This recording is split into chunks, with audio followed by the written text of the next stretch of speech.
मनुष्य का शरीर कर्म प्रधान शरीर है। मनुष्य के शरीर में रहकर जो भी कर्म करते हैं उस कर्म का फल मनुष्य को भोगना पड़ता है। कर्म दो तरह के होते हैं, एक शुभ कर्म और एक अशुभ कर्म। शुभ कर्म का फल सुख होता है और अशुभ कर्म का फल दुख होता है। मनुष्य को शुभ कर्म करना चाहिए, सत्कर्म करना चाहिए, हरि भजन करना चाहिए, जिससे कि मनुष्य को सुख शांति और आनंद मिलेगा। एक समय की बात है, एक गुरुजी अपने शिष्य के साथ भ्रमण करने के लिए जा रहे थे। तो रास्ते में देखते हैं एक नदी के किनारे एक मछुआ मछली मार रहे थे। तो शिष्य के मन में हुआ जाकर के मछुआ को समझाना चाहिए कि मछली को नहीं मारना चाहिए, इससे बहुत बड़ा पाप लगता है। तो शिष्य गए मछुआ को समझाने के लिए, बोले भाई सुनो, कबीर साहब कहते हैं मीन मास जो करे आहारा 64 जन्म गिद्ध अवतारा। जो मांस मछली खाते हैं मारते हैं उसको एक जन्म नहीं बल्कि 64 जन्म तक गिद्ध का अवतार लेना होता है और मरे हुए मांस को खाना पड़ता है। इस सब काम को नहीं करना चाहिए, यह अच्छा काम नहीं है। शिष्य समझा रहे मछुआ को, लेकिन मछुआ मान नहीं रहे। मछुआ करे यह मेरा भरण पोषण करने का चीज है, इससे मेरा परिवार का भरण पोषण होता है, हम कैसे छोड़ दें? हम नहीं छोड़ सकते हैं।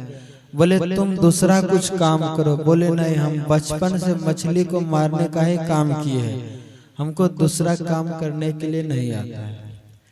शिष्य समझाते गए लेकिन मछुआ नहीं माने, क्योंकि साधु का धर्म होता है लोग माने न माने लेकिन समझाना जरूर चाहिए। कबीर साहब कहते हैं कहे कबीर हम कहवे करे, न मानवे तो हम की करें।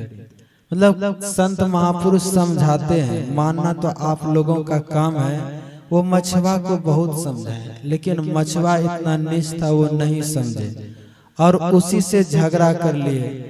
तब गुरुजी कहते हैं चलो यहाँ से। गुरुजी अपने शिष्य को ही समझा करके भ्रमण करने के लिए चले गए। जब भ्रमण करके कुछ दिन के बाद अपना आश्रम लौटे तो कुछ दिन के मन में होता चलिए नदी के किनारे टहलने के लिए चलते, घूमने के लिए।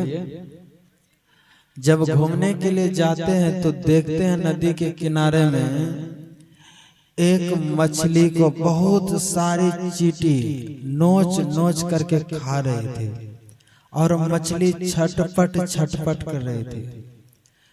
तो शिष्य के मन में हुआ मछली मर जाए, क्योंकि संत का हृदय बड़ा कोमल होता है। गोस्वामी जी कहते हैं संत हृदय नवनीत समाना, संत का हृदय बड़ा कोमल होता है।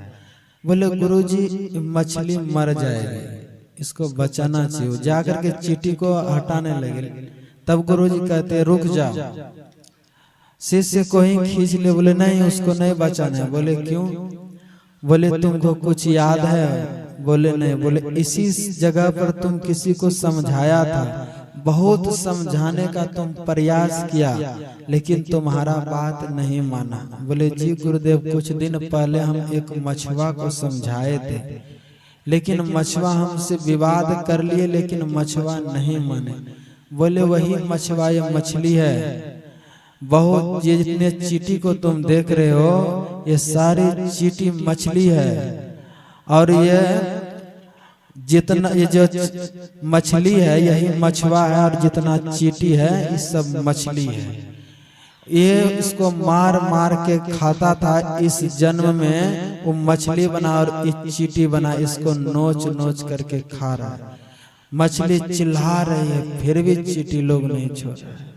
तो कर्मों का फल मनुष्य को भोगना पड़ता है। तो मनुष्य को सोच समझ करके कर्म करना चाहिए। मनुष्य को अच्छा कर्म करना चाहिए, क्योंकि मनुष्य को अपने किए हुए कर्मों का फल भोगना पड़ता है। जैसे इस मछुआ को अपने किए हुए कर्मों का फल भोगना पड़ा, वैसे हर एक मनुष्य को अपने किए हुए कर्मों का फल भोगना पड़ेगा। गीता जी में आता है, कर्मणो हि अपि बोद्धव्यम बोद्धव्यम च विकर्मणा अकर्मणश्च बोद्धव्यम गहना कर्मणो गति। कर्म का गति बड़ा गहन होता है। जब तक कर्ता अपने किए हुए कर्मों का फल नहीं भोग लेता है, तब तक उसका कर्म पीछा नहीं छोड़ता है। इसलिए मनुष्य को सोच समझ के कर्म करना चाहिए और अच्छा कर्म करना चाहिए। मनुष्य का जीवन बार बार नहीं मिलता है। इसी जीवन में मनुष्य को सत्कर्म करके हरि भजन करके अपना कल्याण बनाना चाहिए। बस आप लोग के सेवा में का श्री सद्गुरु महाराज की जय। प्रेम से बोलिए श्री सद्गुरु महाराज की जय। प्रेम से बोलिए श्री सद्गुरु महाराज की जय। विषय तो बड़ा गंभीर है और विषय गंभीर की ओर जा रहा है। अभी हम लोग जो पाठ सुन रहे थे, संत और असंत की विशेषता इस पर आधारित है। हम लोग समयानुकूल श्रवण करने जा रहे हैं। हमारे मंच पर उपस्थित हैं हमारे पूज्य ब्रह्मानंद बाबा से मैं निवेदन करता हूं, प्रार्थना करता हूं कि आप समय को देखते हुए, समय का स्वागत करते हुए समयानुकूल कुछ शब्दों से ज्ञान लाभ देने की कृपा करें। प्रेम से बोलिए श्री सद्गुरु महाराज की जय। जब तक पूज्य स्वामी जी मंचासीन हो जाते हैं, तब तक आप अपने मिठास वाणी से हम सबों को ज्ञान लाभ देने की कृपा करें। प्रेम से बोलिए श्री सद्गुरु महाराज की जय।